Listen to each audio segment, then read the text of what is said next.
Recently, the nonprofit watchdog group OpenTheBooks.com forced open the Baltimore City Checkbook after an 8-month battle. This week, the City Comptroller Bill Henry releasing the City Checkbook in real time. Joining us now, Adam Andrzejewski, CEO and founder of OpenTheBooks.com.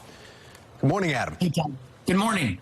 All right, so we're talking about months long here, but really you've been following and you open the books on lots of different cities. But in Baltimore in particular, you had some pushback that took a while. Finally, that's open. What have you learned?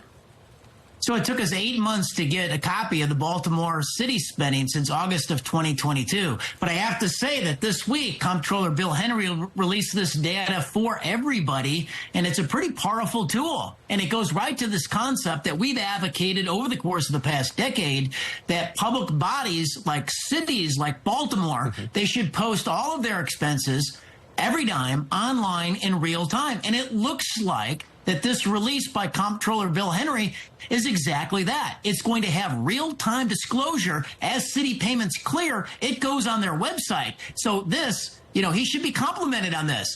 I know of no other big city across the entire country that has advocated every dime online in real time. Henry actually executed on the transparency promise. Well, that's great. Transparency, accountability. I mean, public, it's our tax dollars, so we should be able to see where it's going. But why was there such a long fight? Why was Baltimore City pushing back for 8 months? Well, that's anyone's guess. Even now on the website here, and again, he should be complimented for this type of disclosure, but they do not have a download button. So they're still gatekeeping the city spending. They need to understand that taxpayers paid for all of this. They paid for all of the accounting on this, and we deserve in real time to be able to download a copy and pull it into our own environments as well. There's a couple of different upgrades that the site could also use. In addition to the download function on the data, include the city payroll. We're in a fight right now. It's again 4 months. We can't get a copy of the 2023 city payrolls. The other thing that Bill Henry should do is execute on his promise to properly vet those city charities receiving city grant funding, because a lot of them, we identified 32 out of the top 100 that are not in compliance with the Maryland Charitable Solicitation Act. They don't have a current and proper registration.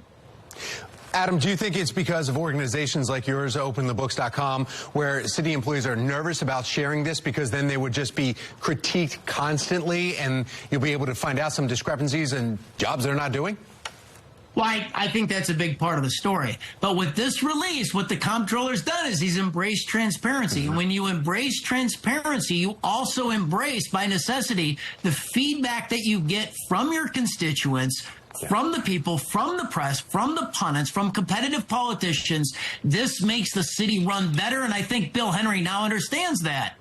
Last question for you then, Adam. I know that you do this daily. This is your job, and this. What about the layperson going through this website? Is it something where it's pretty easy for us to understand, or would you need a little bit more experience or somebody with a background like yourself to be able to kind of go through the data and see what it means? You can easily use it. Everyone should go to the comptroller's website. Everybody should take a look at it. Everybody knows a city vendor. Look them up. If you're a city vendor, you can look at your competitors. That competition, having online real-time data, should drive down the cost of city services over time through private sector competition. Adam Andrzejewski with OpenTheBooks.com. Thank you so much. Always appreciate your reports. Thank you.